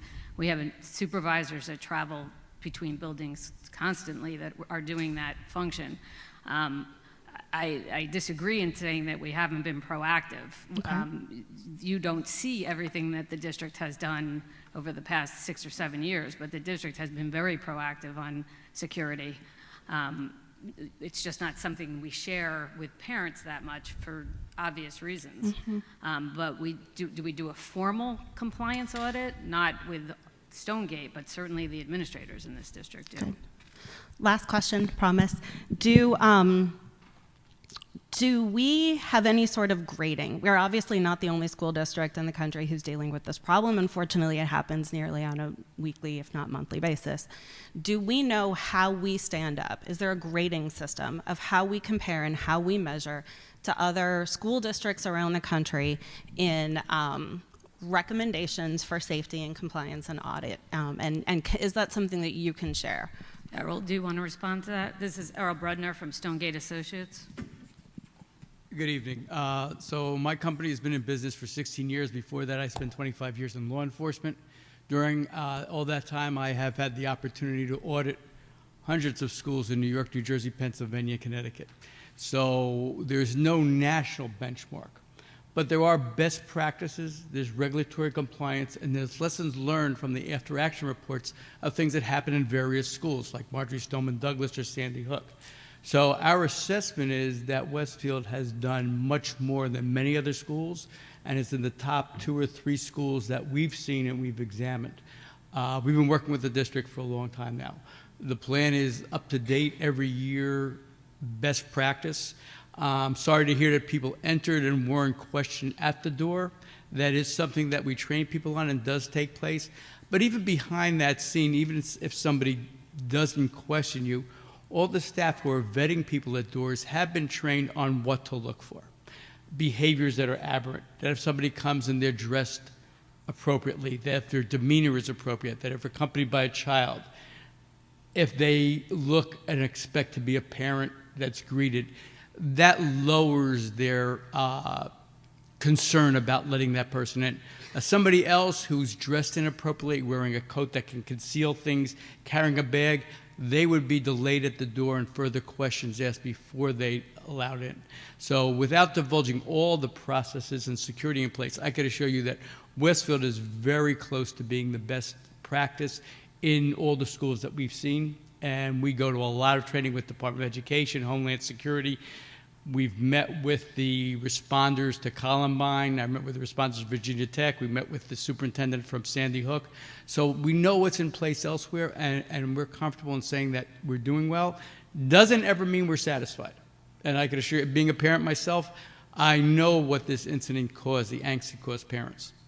I think the comfort is how well things did work, that Delaware police immediately contacted Westfield police. The response from Westfield police was appropriate, quick, and effective, that they neutralized the threat immediately, rendering everything safe, and they went above and beyond making sure there are no devices, additional people, or everything else around. So again, while this incident is still being evaluated, and we're meeting Thursday to again do an after-action report to look at all our policies, procedures, training, communications, to see if anything we could do to improve based on that.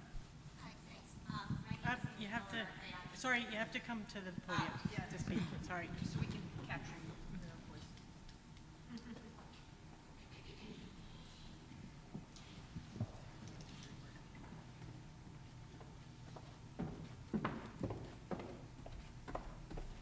Hi, my name is Amy Heller. I actually live in Clark, and I am here because I have 5 nieces and nephews that are all in the elementary schools in Westfield. I attended the graduation at Lincoln on Friday and walked right into wide open doors where kindergartners were lined up with teachers in the hallway and a packed auditorium that was 100 feet from the door. It was very disconcerting because my nephew was at Tomasquist the day before. So my question is, are there existing policies in place for events? Were those procedures just not followed, or does that exist in the plan? And then I have questions about whether or not security guards have been discussed, budgeted for, voted on. I don't know what the process is here, but like, where are we in that conversation? Because what you just said, a teacher being trained to pay attention to who was entering that building, those teachers were lining up little kids. They were distracted. It's not their job, to be manning the door. And virtually hundreds of people were walking into that door less than 24 hours after the incident down the street.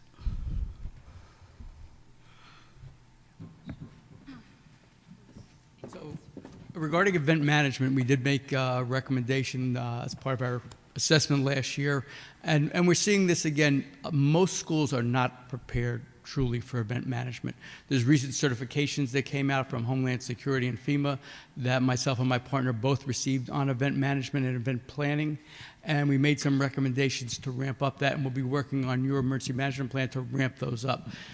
It's always been a concern, but it hasn't really come to the forefront because we haven't seen those incidents occur on after-school type events or football games or basketball games. It's certainly something that we recommend and will be adding to your report, meeting with the police, fire department, and EMS. It's a partnership on community events that occur after school, that it's a shared responsibility. And again, and I want to make this point clear, it's everybody's responsibility. Behaviors can only be recognized if we're all engaged in paying attention to those people who are not acting properly, either entering a school, during an event, outside the playground. And that notice of somebody not acting properly, immediately calling the police and immediately alerting others to lock down, shelter in place, run away, and hide is really critical to all our safety. And again, we're dealing with this as a school issue today, but I don't have to recount the headlines. This could be a concert, this could be a movie theater, this could be a mall, and it's the same concept. And it's one of the things we talk to teachers about, why it's important for them to pay attention, because today they're paying attention to save your children in the school. Tomorrow when they're at the mall, they're paying attention to save their children if something's happening in the mall. So that situational awareness really needs to become part of our everyday existence, and paying attention to those behaviors, calling the police, and taking action. And it's really what makes us collectively much safer. And we see that culture in Westfield, and we've seen it in the school. And one of the things we've seen here that's above and beyond other schools is really the collaboration between the police and the superintendent and the school. We don't see that in a lot of other communities. We're still trying to grow that. Here it's really a shared responsibility, and we see that with the police having an SRO at the school, coming to the safety meetings, talking to us about plans, and regularly communicating with the school. So we think that's really an important culture that exists in Westfield right now. And just following up, just so we're clear on Friday at Lincoln, so the district does have a policy to keep doors locked during the school day. We have not made a policy to lock doors for moving up ceremonies and for things like that. So that's a discussion that the board can have and has had, but hasn't made the decision to do that. So that's why Friday the doors were open, because it was an event where parents and grandparents and family members were invited to attend. So there actually was no policy, like there has been a discussion about a policy, but then there wasn't one, so it wasn't like they weren't following it. Correct. So just in regards to that, I have not seen a school district yet that has an event where you're inviting hundreds of people in and you lock doors. I'd like to see that because it's very difficult. The line goes out the door. Now, we are talking about safety, so it is important to address and have eyes on people coming in, but very difficult to stop and examine every person coming into a large event, especially if we're not prepared for it or don't have the staff to do that. And that's not just staff in numbers, that's staff that are trained with the ability to detect and recognize who belongs and who doesn't belong. Very difficult when you have a play, when parents are coming in and grandparents and uncles. How do you decide who should come in and who shouldn't come in and what's appropriate for that entry? So again, that's difficult. We have seen that in very few schools. And you don't see that in movie theaters, concert halls, or bars, or restaurants. You know, you're dealing with the same thing. When you bring your children to a movie theater, very similar. So we're looking at event management of those things, and there are risks that you manage properly based on the circumstances of that particular event. Not all events are one stop, here's what we do.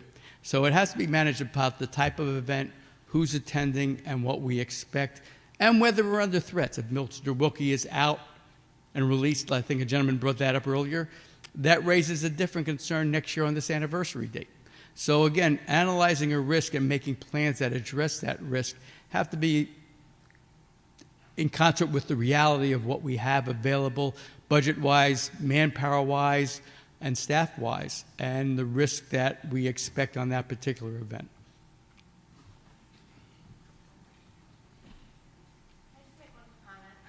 have to come to the podium, I'm sorry. Alicia Grippy, Virag, 220 Jefferson. I just wanted to go on the record, my comment before. I appreciate all the work our office workers do, and I am happy to hear that they are trained in recognizing strange behavior. But they do have day jobs. They're answering phones, they're typing letters, they're calling parents to pick up their children. I really do think what I'd like to see happen next year is that there is a person dedicated at every Westfield school door to checking people coming in the buildings with official ID. Hi,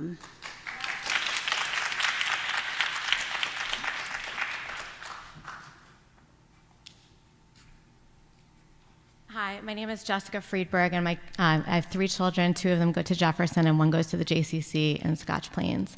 You talked about event management, and I feel that when we go to public places, generally speaking, we have an understanding of what happens if there's a fire.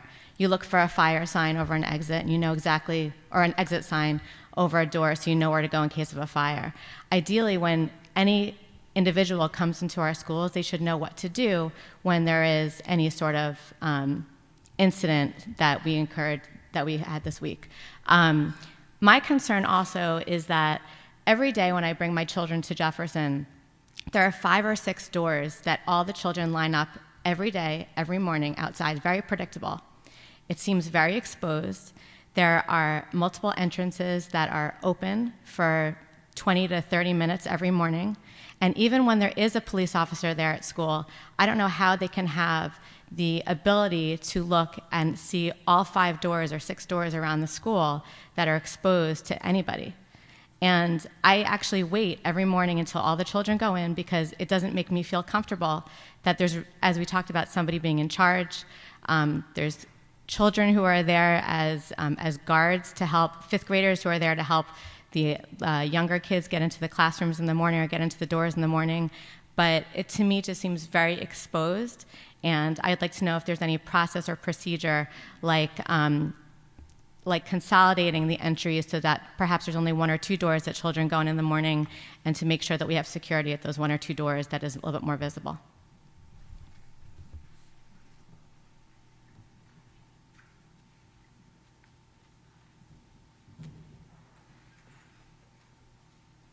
Well, we'll talk about one thing. So if you limit entry to 1 or 2 doors, those become choke points or funnel points. So it takes longer for people to enter when you're giving them 2 doors as opposed to 5 doors. It's just like why they put 8 doors in the back of the auditorium and 4 doors on either side. It's so we could exit quickly.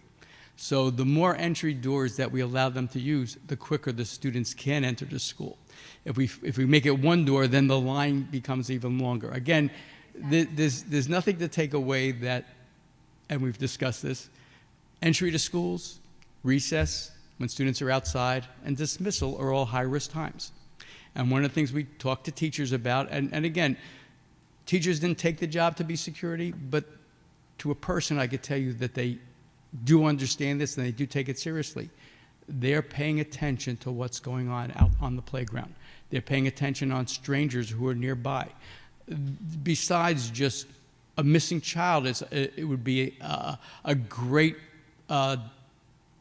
trouble to a teacher to take an eyes off and have a child wander away. They are paying attention, and they take this very seriously. I've met with hundreds of them, particularly in Westfield. We train them every year for the last, 6, 7 years. They are paying attention. It is high risk no matter how you do it, when children are waiting to come into the school, when they're departing the school, when we have recess or lunchtime and they're outside. It just raises the need to be aware of what's going on out there and whether we have to sweep people in or run away from any perceived threat. So there's no easy solutions to this. It's really training and really the ability to get inside quickly or leaving quickly. And we talked about where they can go if they had to go to an alternate care site, and knowing where there's safe havens in the area if they had to leave with children. So all that has been part of their training. All that has been part of the plan. The police have participated in that as well as being really a best practice of what most schools are doing today to keep people safe during those times.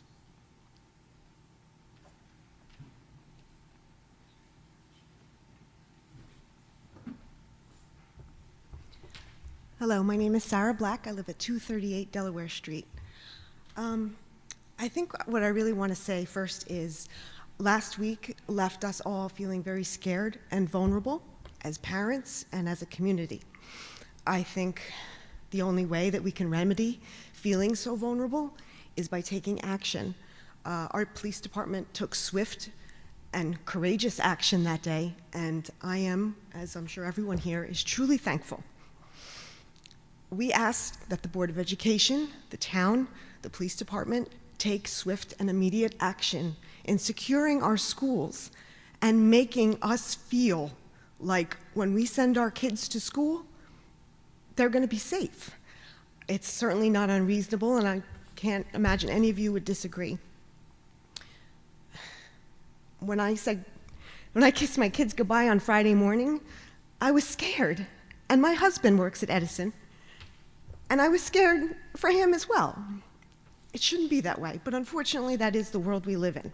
So we must do the best possible job in dealing with this world and dealing with what we are faced with.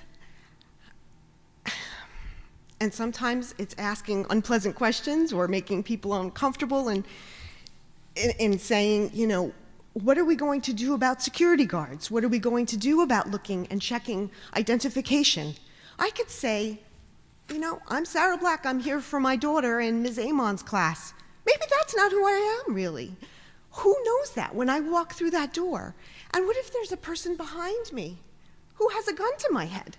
What if there's a person behind me that says, oh yeah, I'm going, you know, to so-and-so. Oh, okay, and I'm just not thinking, or whatever it is, and that person goes right in with a gun. There's so many scenarios, and it is difficult to think of each and every one and how we can action it. But my main question tonight is, my children are enrolled in playground camp at Jefferson. I would like to know who is responsible for the safety of all of the children at the playground camps, and what is done to make sure that they are secure. And if there is, God forbid, an incident or a scare, what will be done? How are lockdown procedures followed in that type of environment? Thank you.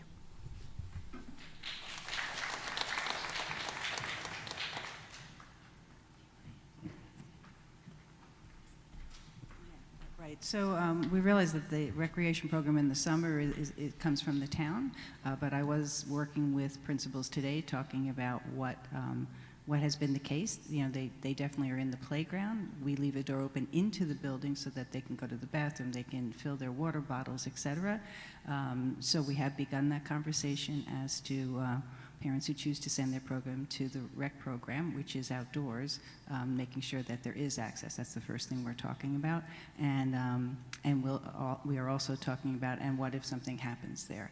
We really are very fortunate.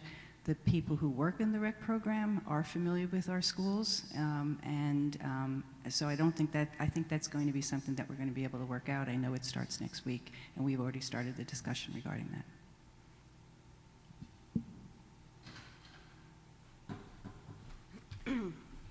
Hi, Lee Schaefer, 755 Carlton Road. I have 3 children who all attend Tamaqua School, 1st, 3rd, and 5th grade. And I'm actually, I grew up in town. I graduated in 1999, which some of you may remember is the year of the Columbine shooting. And a couple of weeks after that event, NBC News had a town hall here at the high school. Al Gore came, Governor Whitman came, and we talked about this issue. And it's kind of surreal for me to be now talking about this with you all as a parent of children in the schools 20 years later. The only thing I wanted to add, in addition to the comments that have already been said tonight, is I just want to emphasize that we really need to look at what's happening in the after-school hours. Some of my volunteer commitments, variety show. I know there's other variety show parents in the room. Just so that you understand what practices look like. 1 week, Faye and I are rehearsing with our 18 first graders in a hallway. If someone came into the school with a gun, where would we be going? The next week we're in the lobby. The next week we're on the stage. So we switch week to week to week to week. And I'm not even sure anyone has a list of which kids are in these numbers, who's there during the after school hours. So God forbid there is something happening and I'm rehearsing on the second floor. Does anybody know that I'm there with 18 first graders? The other example is Girl Scouts, which has been mentioned a number of times tonight. Faye and I are also co-leaders for Girl Scouts. I've never turned in a list of the girls in my troop to anyone at the school. Again, I'm up in Miss Chow's classroom. Nobody would know that we're there. And we meet in the school until about 4:15. So anyway, thank you.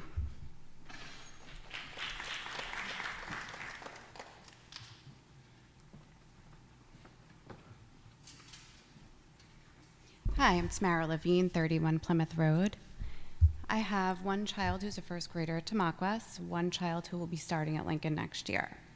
I just want to put one more thing on the radar, and I do understand we have a budget, I do understand we have a list of priorities. Windows. What is going on with the windows? There are ranch-style buildings, the elementary schools. I know that my daughter's first grade class is right there in the front of the building. Anybody can walk right up to that window. Anybody with a gun, any type of criminal. They're not bulletproof. There are windows lining the front of Tamaqua School, lining the back of Tamaqua School. Has that been looked into at all? It has, but again, in the list of priorities in the areas where the security consultants have told us we're most vulnerable, windows have not been where we're most vulnerable, as far as classroom windows go. For windows or doors, glass doors leading into the building, they all have film on them that makes them shatterproof so that somebody can't shoot through it or do something to try and stick their hand in or get in. So that is on all of the windows that lead outside, but on all classroom windows, we do not have that. And then one more question. Somebody mentioned earlier somebody getting into the school, a criminal getting into the school and potentially hiding in a closet somewhere until, bright and early, 8 a.m. the next day. Criminal comes out, criminal performs this criminal act, terrible. What is in place when nobody is in the building? Is there an alarm system? What's going on with that? There are. Also, we do have alarms, and the buildings are alarmed every night when the custodian is the last person to leave every night, and the alarm is set. We also we are installing, as part of the project for the doors, we're going to be installing gates that will lock areas of the building, I think somebody mentioned it earlier, that will lock areas of the building not in use. In addition to that, we always have custodians on duty when anybody is in the buildings. And the custodians are trained to, first of all, lock classrooms. They're trained to look at the building before they leave. They're trained in the morning, the first person in the building is a custodian who opens the building. They're also trained to do a scan of the room, of the building, and make sure nothing looks out of place, and to alert somebody if they do see something that looks out of place. Okay, thank you.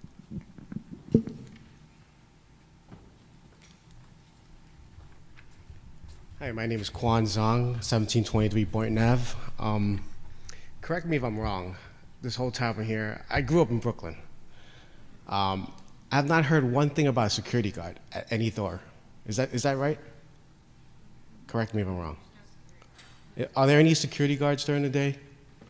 Because Three school resource officers that work full-time in the district, but we do not have security guards. Okay, because growing up in Brooklyn, every school I went to, elementary school, junior high school, no matter how many exits there were, there's a security guard at every door. Why can we do that?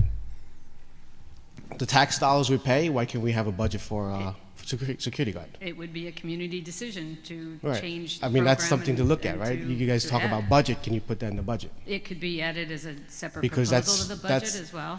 That's that's taking that responsibility out of teachers and whoever's there to keep an eye on whatever people coming in, just the gestures or whatever, right? That takes the responsibility out, I think. That's pretty simple, right?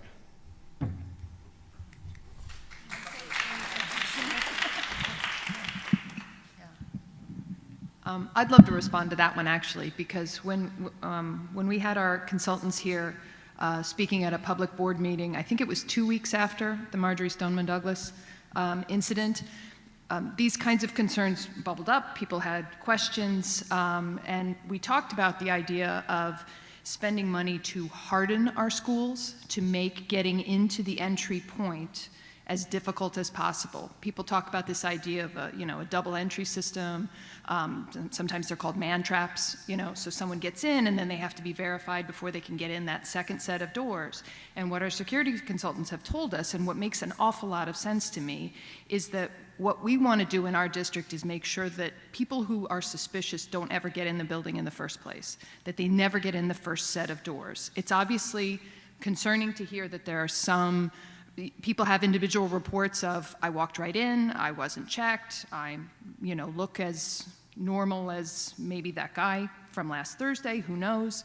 But I find some comfort in the idea that instead of having one individual, whether they're armed or not, being at that main door at all times, and that is their only job, is to check people coming into the building, I would really rather have all of our staff be on the lookout and looking for things that don't make sense. Okay, well, maybe you guys don't agree with me, but I think I would, if we have one security guard at one set of doors at every school, we have multiple entry points, and I don't think it's a reasonable assumption to say we're going to have a security guard at every single door at every single school.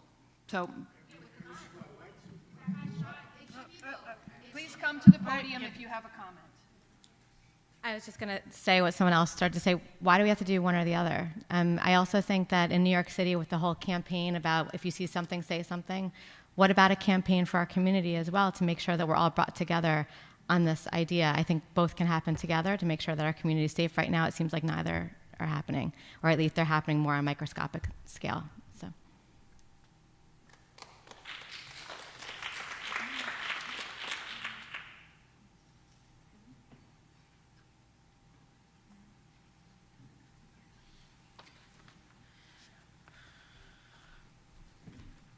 Alicia Grippy-Verag, 220 Jefferson.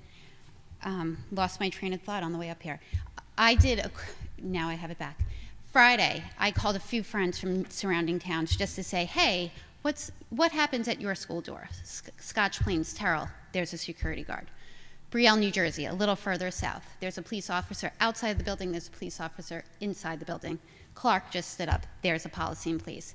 Is there a plan here of the Board of Education, Superintendent Dolan, are you going to talk to your peers in the immediate area to see, hey, how can we make things better? Hey, how did you get that done? Those types of things. I can certainly speak for myself that, yes, I've absolutely spoken with other superintendents. That's not something that's new this year. That's not something that's new. It is an ongoing discussion. And I know that Dana Sullivan, as a business administrator, she talks to her colleagues as well. We're trying to stay current and on top of things. It is true that some districts do things differently, there's no doubt.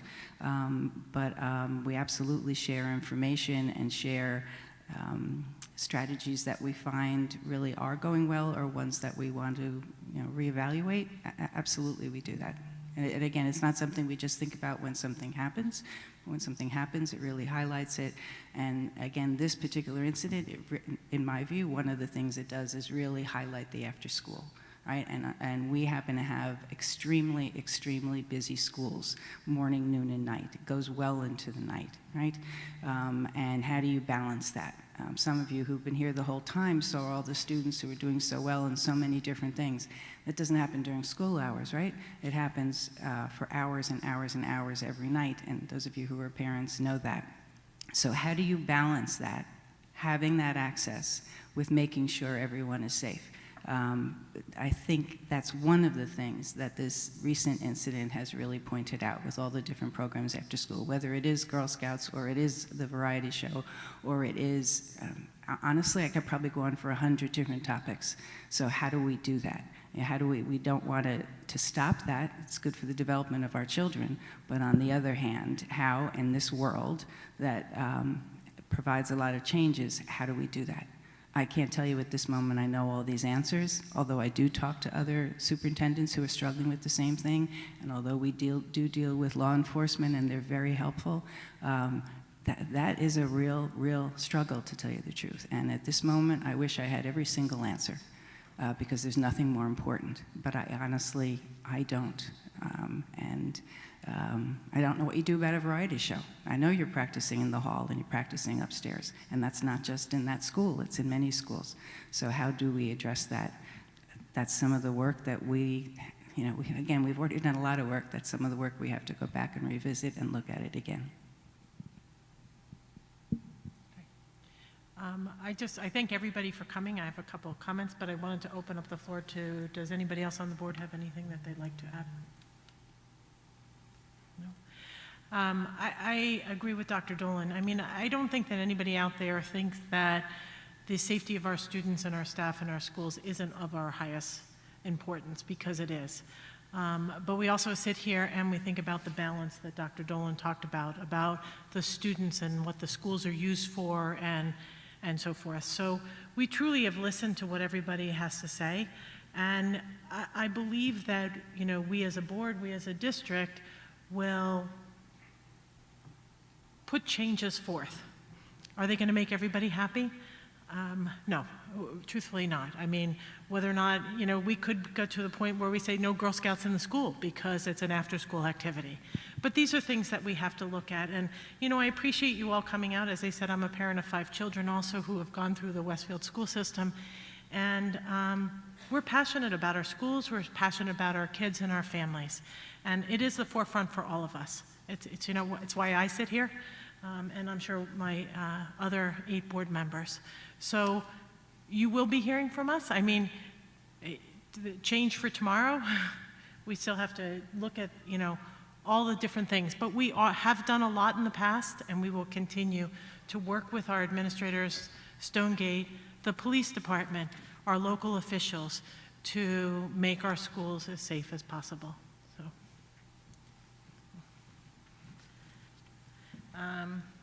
So we're going to move on. I have one announcement. We will be having a special Board of Education meeting, which will be held next Tuesday, June 25th at 302 Elm Street in the board meeting room to consider personnel matters. The special meeting, which is open to the public, will begin at 8 a.m. Thank you. I'd like the board to consider the minutes from, I'm missing the date, from the June 11th meeting? June 11th, who said? Rob, second. All in favor? Aye. Any opposed? Okay, Amy, personnel. Yes. Sorry. No worries at all. I would like the board to consider personnel items 1 through 39. Second. Thank you, Kent. The version that I have doesn't have all 39, but I know there was a slight change to the agenda. I don't think we're calling any particular items out, are we, Dr. Dolan? We are not. There are no retirements this evening. Okay, all right. If there are no questions from the board members, we'll do a vote, please. Michael Beelan? Yes. Kent Diamond? Yes. Brendan Galligan? Yes. Robert Garrison? Yes. Brian Morrissey? Yes. Gretchen Olick? Yes. Tara Porto? Yes. Peggy Oster? Yes. Amy Root? Yes. Facilities. Gretchen, do you have anything to say before the end of the year? I would just like to remind the Facilities Committee that we have a meeting scheduled for this Friday. It'll be the last one of the school year. Dana will circulate an agenda coming up. And Dana, I don't have any further report at this point. Do you? No. I reported last week on all the projects where they are. Most of them are starting next week, as soon as school finishes. So, and then this week we've been slowed down with the Kaler because of the weather, obviously. But everything is going to go into high gear starting on Tuesday. That's it. Thank you. Amy, do you have anything for long-range planning? Well, I don't have a formal report, but we did do a board workshop with all 9 of us members after last week's board meeting, at which point we brought all the board members up to speed on what we were considering as our best options if we were to move ahead with referendums. At this point, we foresee 2 referendums to proceed with full-day kindergarten. I think those were covered in the press. I don't have a presentation at the moment or notes to circulate, but we will definitely be getting additional word out about what we consider to be the best plans and to move forward. And the first referendum would go out for March 2020 for the construction portion of the bond. Thank you. Policies. Brendan, do you have anything? Yes, just one item. I ask the board to affirm the superintendent's decision in HIB Incident 19E08 for the reasons set forth therein. Second. Thank you, Kent. Dana? Mike Phelan. Yes. Kent Diamond. Yes. Brendan Galligan. Yes. Robert Garrison. Yes. Brian Morrissey. Yes. Gretchen Olig. Yes. Tara Porto. Yes. Peggy Oster. Yes. Amy Root. Yes. Thank you. Amy, back to you for curriculum. Back to me for curriculum. Yep. I would like the board to consider curriculum items 1 through 3. Do I have a second? Second. Thank you, Brendan. We had our last curriculum meeting of the year last Thursday. We've got item number 1 is district field trips and an overnight field trip. Item 2 is first reading of curricula. I circulated some notes this afternoon. Fortunately, the email system came back up in time, so hopefully you have a chance to look them over. And then the third item is second reading of curricula that we addressed last week. So, any questions? No? Vote, please. Michael Phelan. Yes. Ken Diamond. Yes. Brendan Galligan. Yes. Robert Garrison. Yes. Brian Morrissey. Yes. Gretchen Olig. Yes. Tara Porto. Yes. Peggy Oster. Yes. Amy Root. Yes. Thank you, Amy. I'd like the board to consider finance items 1 to 31. Do I have a second? Rob? Any questions or comments? No? Dana, roll Mike call? Phelan. Yes. Kent Diamond. Yes. Brendan Galligan. Yes. Robert Garrison. Yes. Brian Morrissey. Yes. Gretchen Olig. Yes. Tara Porto. Yes. Peggy Oster. Yes. Amy Root. Yes. Thank you. Michael, do you have any final report for technology? No, we gave an update last week, so we haven't had any meetings. Our next meeting will be in September. Great, thank you. I'd like the board to consider the notes for the record. Any questions? All in favor? No vote. No vote, okay, I forget all the time. Do we have any unfinished business this evening? No? Any new business? Any final liaison reports?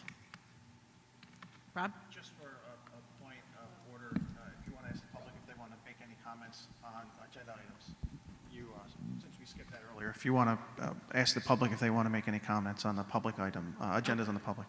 I'm going to do that after liaison, sorry. Okay.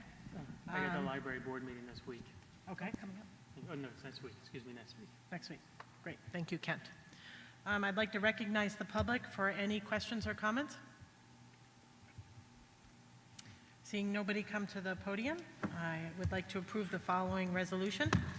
Resolved that the Board of Education move into private session for the purpose of discussing matters rendered confidential by state and, hard time seeing up here, state and federal law, legal matters, negotiation, the superintendent's evaluation, and harassment, intimidation, and bullying incidents. And be it further resolved that any discussions held by the board which need not remain confidential and results of the discussions will be made public as soon as practicable. Do I have a second? Who seconded that? Tara. Okay. We're adjourned. Thank you, everybody.